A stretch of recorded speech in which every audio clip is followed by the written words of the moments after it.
Memphis and the lover of sturdy married. Memphis is a diesel engine belonging to the Falk-required company. She's in charge of the stone trucks, the tunnel cutter, and when Turk is busy, or whether to mend the trucks into manage themselves, she's allowed to bring an overtrain down to the fodder stocks. She does this because the driver gives her the chance to stretch her wheels. Besides, she sometimes spends a go at the tunnel cutter with no one to talk to except the trucks, the conductors. For most of the way,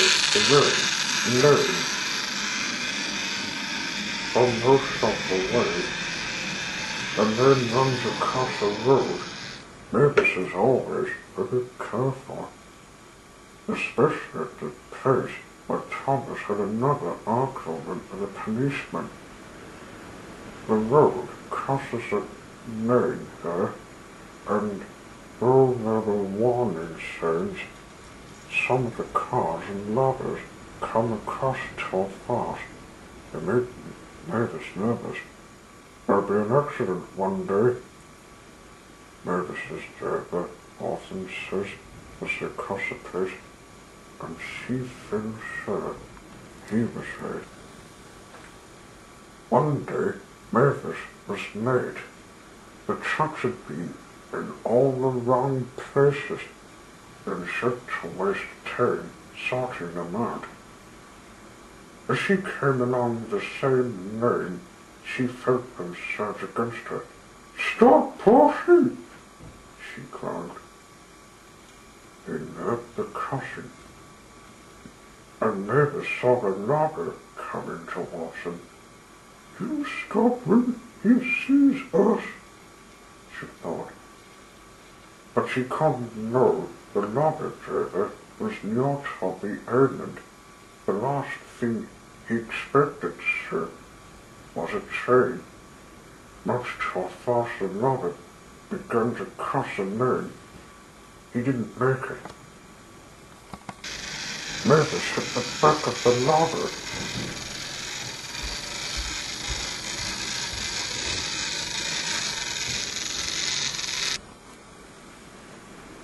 Her car catch a caught with the bumper bar.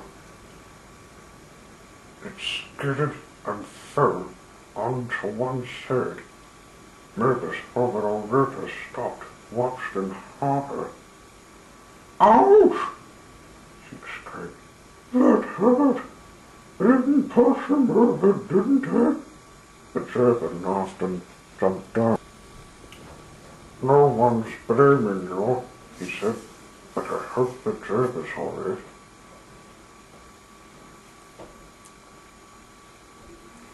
logger's right-hand door was deep in the ditch, but not a figure could be seen, struggling to climb out the other side. Mavis' driver went to her. "Is that a train?" the man demanded. "It certainly is," laughed Mavis' driver.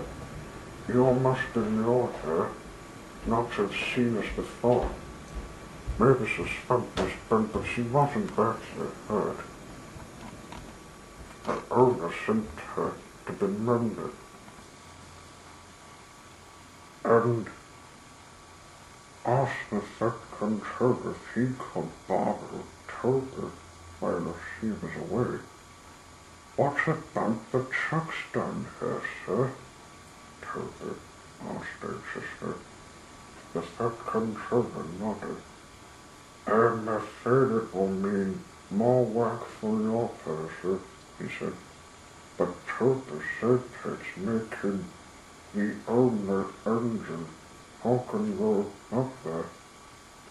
You all remember what happened to Thomas, don't you?" And with that, they had to be content. Grandfather Percy was just something the tracks when the station master came out. "Leave those trucks, please, Percy," he said. "There's an emergency down at Small Engine Docks. The Fed controller wants you to go and sort it out straight away." "Okay, sir," said Percy. "Yours Terence. He can help take the place." Off he went.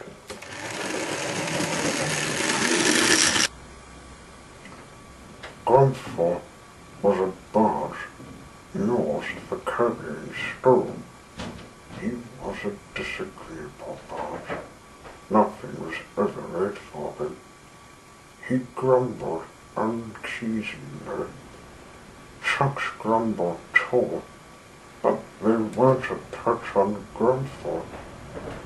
"Come on," he shouted rudely one morning. "Why aren't your trucks where you should be? How can they be loaded if you're dawdling about up there, eh?" "There's no engine, and we can only go where we're put," retorted the truck's cluster. "You're in the wrong place, not us." They argued for some time, but it made no difference.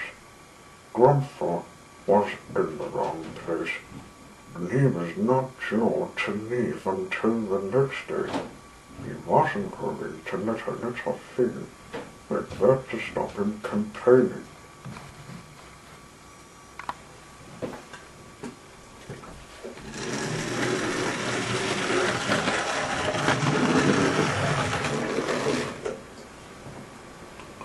When Percy arrived, Grandfather was sulky, and the trucks were annoyed with him. "How stone is the boss toad?" He said. "Please put us in the siding so that we can load him up and be rid of him as soon as possible." They told trucks, so he did. When he pushed them in the siding, he forgot to couple one of the trucks up.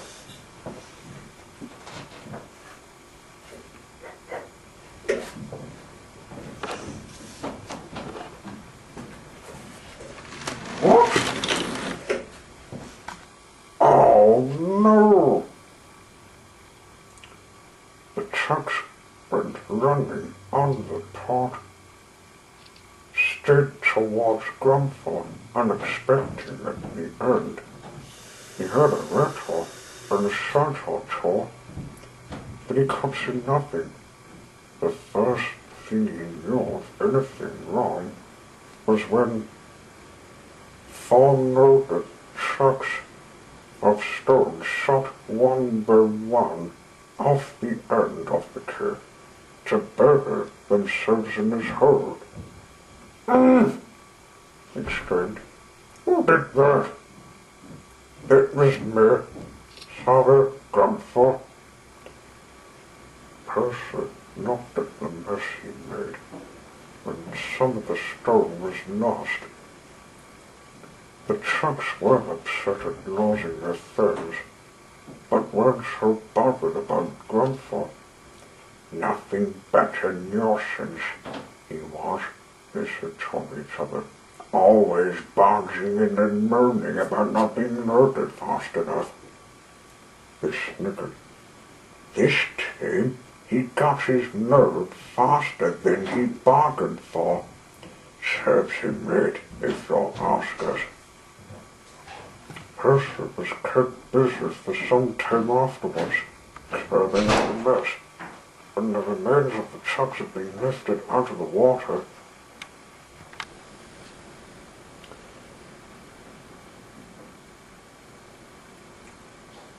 he took them to the scriptures where workmen rescued what stone they caught.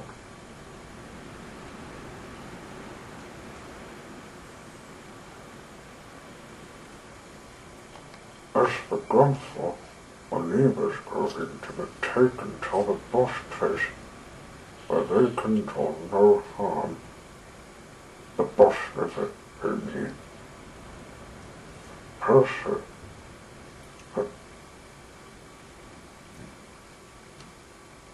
taught him a lesson by giving him an unexpected surprise. Then went home. Work with his hair was done. Did your trucks there, Percy?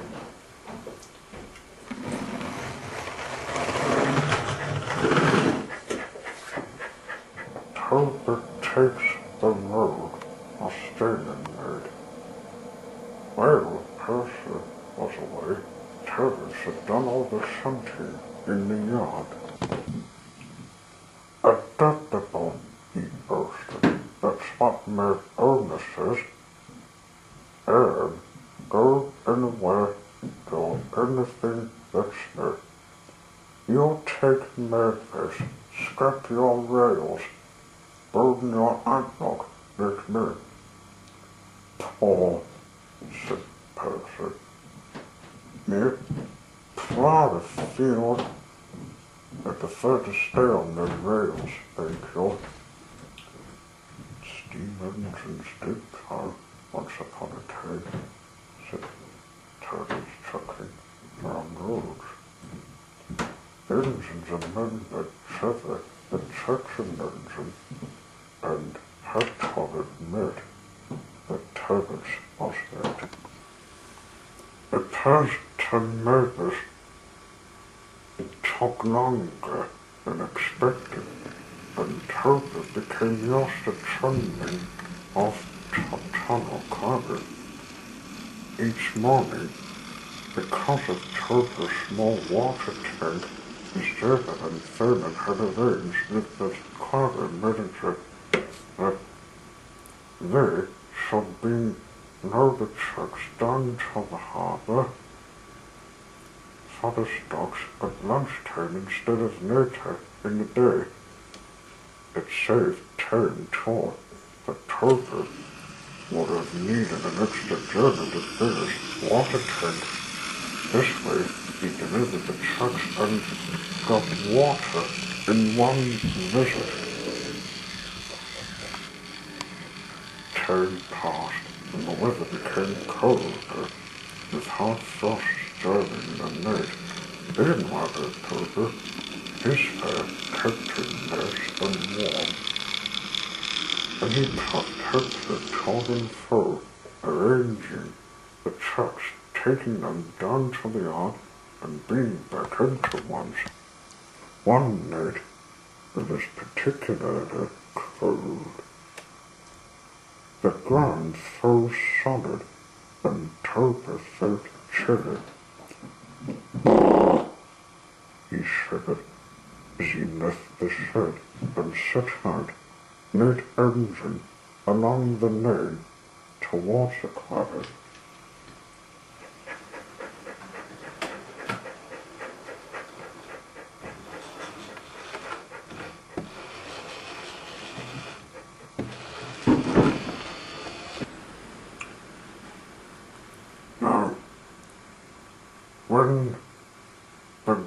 freezes, it swells, at the road crossing, where Mavis had had an accident.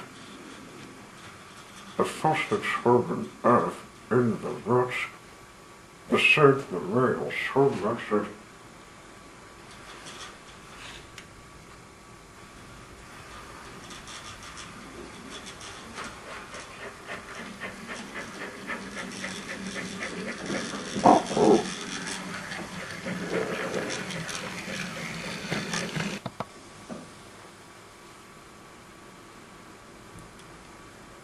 Toby's wheels were lifted clean off the track. There was a crunching noise, a rumbling, and Toby began to shudder. He was horrified. "Whoa!" he screamed. "What's happening?" The lane curved away to the quarry, but Toby, with no rails to guide him, ran simply and straight on. Toby wasn't very fast. "Oh, Toby," said his driver, and caught the brakes hard on as he did. Shaky Toby came to a stop.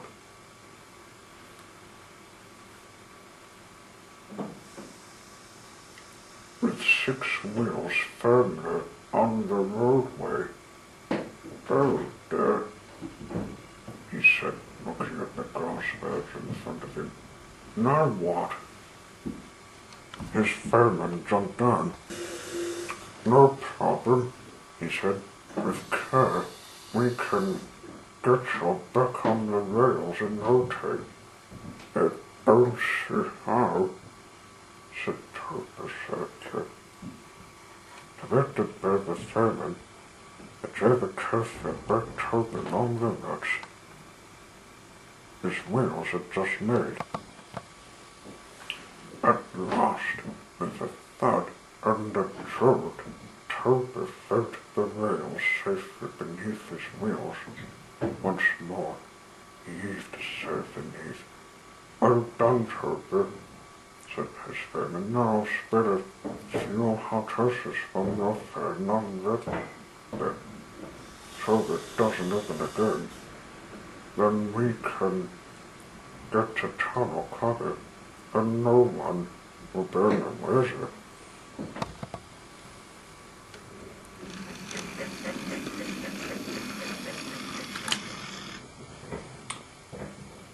But they reckoned upon the Fed controller. When Mavis was home after being mended, he came to see the engines. "What's this here, Toby?" he asked. "Change the traction engine oil." Toby pressed, but the Fed controller wasn't cross. Toby told him about tires, the Fed controller off. "If I were you," he said, "I shouldn't use the roads to what they were made for. You'll stay on the rails. You'll find them much more comfortable." Toby, the train engine, was quick.